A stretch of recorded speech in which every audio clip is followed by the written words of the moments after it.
Welcome from me again. I'm going to be talking about Germany, Deutschland. I actually got out my flag today. We don't really use flags often in Germany, so this is a special occasion. My name is Rebekka Stein. I'm from Germany and I'm going to introduce myself to you. Mein Name ist Rebekka Stein. Ich komme aus Jena in Deutschland. Ich spreche Deutsch und Englisch. Ich unterrichte dieses Jahr Deutsch an der University of Scranton. Und in Deutschland bin ich Lehrerin für Englisch und Geografie. So even if you have no clue what I just said, you probably can kind of decipher what I said, I think. I said, hello, my name is Rebekka Stein. I'm from Jena in Germany. Give me a sec. I speak German and English. This year I teach German at the U. And in Germany, I'm a teacher for geography and English. So just a few quick greetings. If you ever happen to meet a German, what we say for people our same age, friends, or people that you could talk informally to, you would say hello or hi, even same way as in English, but hello. A more formal greeting that you maybe use for an elderly person or somebody working at a store or a doctor, you would say Guten Tag, good day. And then if you want to introduce yourself, you would say, mein Name ist Rebekka. Yeah, mein Name ist Rebekka, or whatever your name is. So you can already say 3 German sentences now. What do I want to talk about today? I want to give you a quick mini wiki of everything I think that you should know about Germany. And this is only a very short, very short part of everything there is to know. But I want to quickly talk about language, geography, population, government, and economy. And then afterwards, I'm going to give you some more personal, my personal favorites of Germany. But first, let's do this quick overview. German is actually not only spoken in Germany. I'm going to be talking about Germany because I'm from there, but German is actually spoken in a lot of countries. The biggest one among them are German, Switzerland, and Austria. Germany, Switzerland, and Austria in Europe. But there's also Liechtenstein, which is a tiny, tiny country between Switzerland and Austria, where they also speak normal German, totally understandable German. And then there's a lot of areas, everything that has red, blue, or purple on this map also speaks a dialect of German, or there's certain population groups that speak German. So you see a bit of Belgium is actually yellow, so normal German, but they have their language is heavily influenced by German. Luxembourg, some eastern areas of France, Italy, there's a whole area in northern Italy where they speak German, Poland, and then another, a few of the other Eastern European countries. And this is all historically related because of immigration in Europe. The German language uses a few special symbols that you might have seen before. We use the umlauts, the A, O, and U with the little dots, which makes an A. We have A and turns into E, with O and turns into Ö. It's differences that English speakers often can't even hear in the beginning, but you can totally learn it. And then lastly, we have this little symbol, which is called the SZ, which is a harsh S, a hissy S. And this is exclusively German, because the umlauts are also used by some Scandinavian languages, but the SZ is only for German. So where is Germany? Germany is this little red dot here. It's across the Atlantic Ocean in Europe. If we look at the European map, it's pretty much in the middle of the whole European continent. We have a lot of neighboring countries. We have Poland, Czech Republic, Austria, Switzerland, France, Luxembourg, Belgium, the Netherlands, and Denmark. So there's a lot of opportunity to travel. But also, yeah, it's just nice to have a lot of neighbors, but still we have a tiny coast in the north, which is also nice. If we compare the sizes of Germany to the US, Germany is about 3 times the size of Pennsylvania, but obviously much, much smaller than the US. And if you look at the population, you'll see that you can see here the population density. So everything that's darker has a higher density, so there's more people living on the same area. And you will notice that the West is more populated, more densely populated, because we have a lot of bigger cities here. But then this big dark dot is Berlin, because it's the capital. I live in this little dot here. This is my hometown. So overall, we have 83 million inhabitants, compared to Pennsylvania, this is quite a lot more. That's 7 times more, even though we were only 3 times the size. So this means that overall, compared to Pennsylvania, but also to the US, Germany is much more densely populated. And this is true for most of Europe. It's just a lot more people on fewer, on less land. And who are those people? Germans, obviously, but we also have about a quarter of people in Germany who have a background that's not German. So they either are not German citizens themselves or their parents aren't. The biggest group of immigrants historically in Germany are Turkish people, the dark blue, people from Turkey. They came in the 20th century mostly to get work in Germany. And we needed a lot of people to rebuild the economy after the world wars, after Germany reunified in the 90s, early 90s. So, and this also is true for a lot of Eastern European countries, like the Polish people, Russians, Kazakhs, Romanians. So we have a lot of Eastern European immigrants, Turkish immigrants, and then the more recent immigrants in the 2000s are from the Middle East because they are refugees. And Europe takes a lot of the refugees in. So we have a lot of people from Syria, Afghanistan, and so on. And with that also comes the people's religions. In general, Germany is a Christian country. It's in our constitution. So we have a lot of Protestants and Catholic people, but we also have a significant chunk of Muslim people, 5%. So those are mainly the Turkish people and the more recent Middle Eastern immigrants. And then this little Orthodox Church part, those are mainly people from Eastern Europe. So for example, the Polish, the Russians, because they are traditionally more Christian Orthodox. Quick rundown of the government. I'm sure that most of you know our Chancellor, Angela Merkel. She's like the face of Germany politically at the moment. We also have a president. But the president is less important in Germany. So the president is more of a representational role, but not internationally, but more in the country itself. He's not really that important. Like it's important to know the chancellor. They're both in the same party. And the interesting thing to know is Angela Merkel has been in power for 16 years now, but she won't be after this fall. We have a lot of elections this fall, and we're gonna have a new chancellor as well. And we don't really know who it's going to be yet because we have a lot of choice, because we have a multi-party system. This is our current national parliament. We have 6 big parties in it, and there's a few people from individual parties, like the 8 independent members as well. So Germany has a whole spectrum of parties from left to right, like from conservative to liberal, you could say. So we have the main parties at the moment are the AfD, the FDP, the CDU, that's Angela Merkel's party, and Frank-Walter Steinmeier's, the Green Party, like the environmentalist, the SPD, and then the Left Party, which is like the most, like it's called literally the Left Party, it's like the most liberal party. And depending on who the people vote for in fall, we vote for the parliament, and then the parliament will choose the chancellor. So we don't actually vote for the chancellor directly. That's a big difference to the US president's election. So we'll see. We're probably gonna have a man. There's only one woman in the running, and I wouldn't say it's likely, but we'll see. I'm assuming, like my guess is that it's gonna be another person from the CDU, which is more like the conservative Christian party, but we'll see what happens. Economy. We use the euro in most of Europe, especially in, particularly in Germany, but the euro is used by a lot of countries in the European Union, which is not the same as Europe.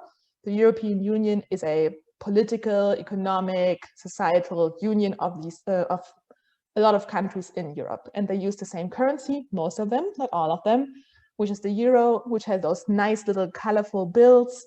They all look the same in all of Europe. And our coins, we have the same coins, but we all have different pictures on the back. Similar to the quarters in the US that have the different states on the back, every country in Europe has its own coins. So on the German coins on the back, you can see the oak leaf, which is our tree, the national tree. Then you can see the Brandenburg Gate, which is a famous site in Berlin. And then you can see the eagle, which is the national bird or animal. And our main exports are cars. I'm sure that most of you would have guessed that as well. There's a lot of famous German car brands. And we also do a lot of machine parts, electronics, and chemicals. Little fun fact, we obviously pronounce these car brands in Germany. So we will not really say, oh, look, there's a BMW. We will say, oh, look, there's a BMW. Or we would say a Porsche. Yeah, we wouldn't say Porsche because Americans or like English speakers do the silent E, but we don't have the silent E. We say Porsche. Okay, this was the quick overview of like the things I think that everybody should know about Germany. And now a few of my like favorite things, or things that I really love about Germany. It's going to be about my hometown, about the importance of history, about Kaffee trinken, which is a very tiny but very important meal for me, and environmentalism and how it's integrated in everyday life. And then lastly, the opportunities, the things that are part of German politics and society that make life very enjoyable there. First of all, I just wanted to show you my hometown because I love it a lot. Looking forward to going back. It's in the middle of Germany.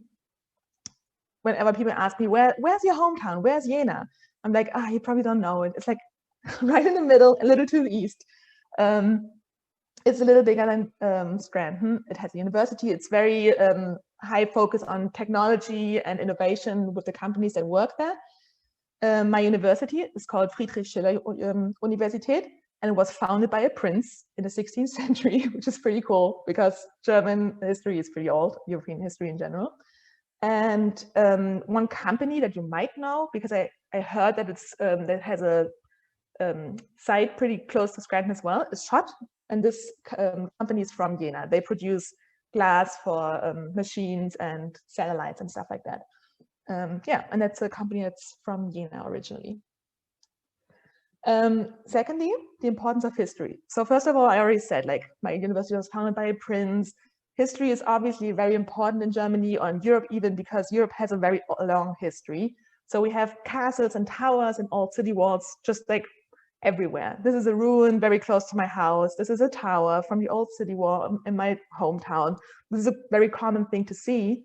So this is nice on the one hand. Then we have the even more impressive buildings, like the very famous Neuschwanstein Castle in Bavaria, which inspired the Disney Castle, apparently. But so this is like the flashy side of history, right? This is like the, oh, cool, like the knights and the kings and whatever, like seems very nice to visit, and it is, I love it. But we also really focus on more recent history and also on like the dark history, basically, of Germany. And we're not quiet about it. It's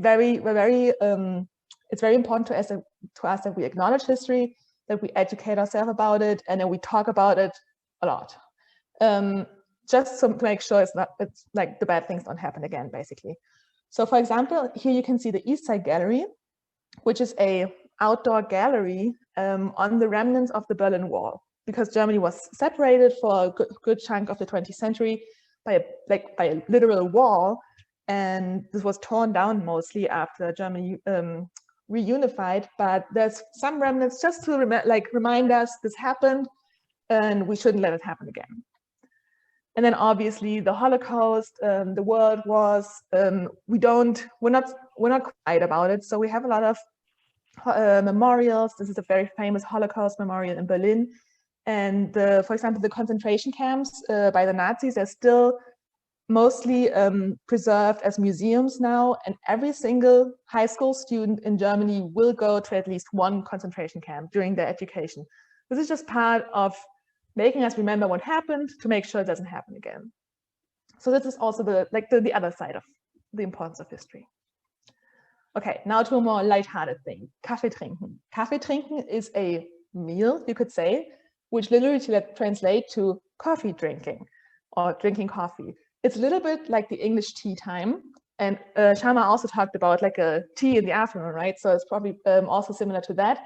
But Kaffee trinken is the meal that you invite people to. So you will say, oh, it's my birthday. Do you want to come for Kaffee trinken? So we're going to have coffee, obviously, but you can also just have tea or water or juice. Doesn't matter. The adults will probably have coffee.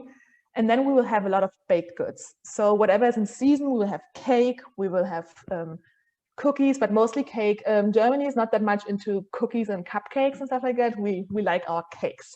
And if it's like a specific season, like Christmas or Easter, we will have like specific baked goods according to that as well. And I already said, like, we like our baked goods. German bread culture is actually an official UNESCO Intangible World Heritage. So German bread is like very precious to us. Bakeries are a very important part of a city, and there's bakeries everywhere. You know, that's the same way that you have like coffee shops everywhere. First of all, in Germany, bakeries, like, they might sell coffee, but it's not about the coffee. It's about the bread and the rolls. And yeah, they're just very important. And the bread is like darker, less sweet than in the US. Next point is environmentalism. I'm going to talk about 3 things, and I just want to make clear that this is not a recent thing. Like, the things I'm going to talk about are very, like, they've been in Germany for many, many years. This is not like, okay, we need to save the world from climate change now. We always do this. First of all, is trash recycling. Every household has at least 3, but more likely 5 or 6 different trash cans, because we have to separate paper, organic waste, plastic, glass, different colors of glass, like electric trash. We have to separate it all out and bring it to different containers when we actually like put it somewhere. And this like helps us to reuse the different resources appropriately. Then public transport. Shama also talked about it in Canada. I think, I mean, from what I see from the US, German public transport is much, much more developed. You basically don't really need a car in Germany, unless you live in a tiny village in the middle of nowhere. But as soon as you live in a city like Scranton, for example, you wouldn't really need one, because there's buses, there's trains, there's trams, like the streetcars, there's subways in the bigger cities. It's a dream. Like in Jena, I never really drive because we have a tram, we have buses, and I use trains to go to other cities. And lastly is renewable energy. So you'll find a lot of those wind energy mills. I don't know the proper word for that, but they're everywhere, mostly in North Germany, because North Germany is pretty flat. Also in the North Sea, in the Baltic Sea, in our 2 seas, they put them in the water. And even people put little solar panels on their roofs now. That's a very common thing. Or like big companies, the big tech companies will always make all of their roof into solar panels. And because I really, like, I'm into environmentalism as well, so I really appreciate these things. And then lastly, the equal opportunities section. I just wanted to give you some stats about life in Germany and compared to the US. So if Germany were your home instead of the US, you would be 19% less likely to be unemployed, 89% less likely to be in prison. You would spend 47% less money on healthcare, and you would experience 40% less of a class divide. Those are just a few things. I also want to mention on the right side, the top picture says baby pause with a pregnant lady in the background, which means baby break. So maternity leave in Germany is up to 2 years. You get paid maternity leave. You don't get paid in full, but still, and you cannot work 6 weeks before the due dates and have to leave, then also get paid leave. So this is always pretty mind-blowing for Americans, I've heard. The second thing, those are our healthcare IDs. Everybody has one. Healthcare, compared to Canada, is not free. We do pay for healthcare, but we pay much less. We pay like by the month, but this includes a lot. Like, we only pay this monthly fee, and then we get everything: dental, vision, everything. And then lastly, this says free education for all. And I just wanted to talk about college education, how much it is, because it is basically free. We pay a few $100s per term just to like do administrative fees, but the education itself is free. Obviously, this also doesn't include housing and food. So, because people also usually rent. Living on campus is not the most common thing. But I want to say one thing. If we go back to those statistics, Germans also make 25% less money. And I talked to my family about this, and they were like, our reaction was like, that's fair, that's okay, you know, because we pay less for healthcare, we're less likely to be unemployed, 40% less of a class divide. It doesn't matter that much. I think overall, if you compare the mentality, like the work mentality, it's not as career focused in Germany as it is maybe in the US. So we're fine with earning less money. I mean, not everybody will be, but in general. Yeah, and I just want to give you a quick little excerpt on education, because I mentioned it here. In Germany, education is a bit different than in the US. So we have kindergarten, but kindergarten is completely, you can do it, but you don't have to. It's like you don't have to go to kindergarten in order to go into elementary school. Kindergarten is a German word, by the way, right? You know that, so we call it kindergarten. Then we go into elementary school from age 6 to 9. That's four grades, 4 years. And then next, after elementary school, you will go to one of many different school types. So we have the gymnasium, which is like the academic high school. We have the comprehensive school, the secondary school, lower secondary school, and special school, like for special needs. This is changing a bit at the moment, but what I wanted to show you is it's not just going to high school. It's very specific. The high school is can be different things according to what your plan is. If you want to definitely go to college, you have to go to gymnasium because you have to get the 12-year degree. If you might only do a vocational training afterwards, if you know that, like more practical thing, then it's fine if you go to Realschule or even Gesamtschule. And this just really depends on what you want to do. And you can still switch once you go on one, and then you're like, oh, maybe I do want to go to college, so you can still switch. But there's different types of high schools, you could say. And then lastly, a lot of people go to college after gymnasium, after this one, or they go to different other trainings, apprenticeships, vocational training, something like this. So we all, like the typical education to go into college is 12 years and then go to college. It's similar to the US, but we split it differently. The elementary school is 4 years, and then whatever comes after is the next big chunk. Okay, I think I'm almost done. Yeah, after telling you all of the things that are so great about Germany, I also wanted to talk about a few things that I noticed since I came here that that Germany could really learn from the US. First of all, school spirit. School spirit doesn't exist in Germany. We don't have school colors. We don't have a school logo. We don't have the apparel, you know, like the clothes. We don't wear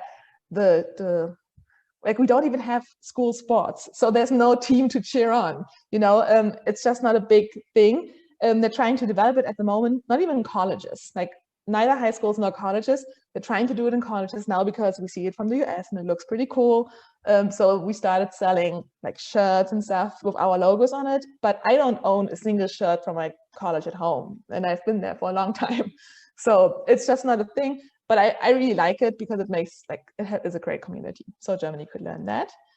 Secondly is customer service. Not to say that Germany doesn't have customer service, but the US is much, like, people in the US are much more polite. They will ask you how you are. Like if you go anywhere, like to a help desk, people are always super friendly, asking you how you are. Then you ask them how you are, how they are. And we don't do this in Germany. Germans, in this way, they are, like, their stereotype, you might have heard of this, are very efficient. So they will say, hello, okay, what's your issue? Okay, let's solve it. Okay, bye. They're not rude. They're just, you know, efficient. Why have more fluff than you need? But I think sometimes this comes off as rude, so we could learn a bit from that. Thirdly, free water. First of all, I mean, water from the tap is like almost free. But what I mean is we don't have water fountains.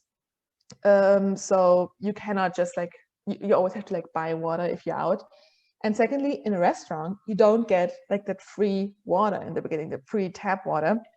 If you order water, you will have to pay for it because it will be water from a very fancy glass bottle from the source of the fancy river that's around the corner, something like this. So water is not free in Germany. If you go to restaurants, you will most likely have to pay for it. So you might as well order a soda. This is what I do. And then lastly, cashless payment. We do have cashless payment. People pay with credit cards now all the time, or debit cards. But Germans, in average, use a lot of cash still. Like there's a lot of shops where you can't even pay with credit cards. So always, like if you go into like a tiny store, make sure that it has a little symbol on the outside saying you can pay with credit card here, because you might like end up having your whole stuff there, and then you can't pay for it. It's changing slowly, but still a lot of the older generation of people will pay huge amounts, like their weekly grocery shop, they will pay with cash. Okay, and then I know I'm almost running a little bit over, but I have like a tiny section, just some fun facts about the German language, some fun words that I hope you can remember the next time you come up to these situations, because German is a fun language. It's hard to learn sometimes, but I think it's a great language to learn, and it has a few very fun words that actually make a lot of sense. So here we have a shield on the left side, and we have a toad on the right side. So what do you get when you combine a shield and a toad? Like what happens if you put a shield on the toad? What do you get? Does anybody have a clue? If you wanted to put it in the chat. What do you get when you put a shield on a toad? Okay, I'll give it away. An armored toad, yeah. Schildkröte, yeah. And a Schildkröte, so it's the words are Schild and Kröte, shield, toad. And die Schildkröte is a turtle, right? So a turtle is like a toad with a shield. So the word for turtle in German is Schildkröte. Exactly, turtle. And then secondly, we have the hands on the left side, hands, Hand, or Hände, Hand. And then we have shoes on the right side, Schuhe. So what do you get if you put shoes on your hands? Smelly hands. True. You get gloves, right, Minori got it. So the word for gloves is Handschuhe, hand shoes. Makes sense, right? It's not that hard to learn after all. And then lastly, I have one word for you that we cannot combine like this. Oops. And this is der Kummerspeck, der Kummerspeck. So Kummer means grief, like sadness, being sad. And then Speck means bacon, right? It's grief bacon. So what is grief bacon? Grief bacon, or Kummerspeck, is the weight that you gain after something sad happens. So if you break up with someone and then you eat a lot of ice cream and you gain a little, like a few pounds, that's your Kummerspeck. Just a fun word that you probably might not use ever, but if it happens, you will remember, oh, there's a German word for this. And this is the end of my presentation. Thank you so much for listening. And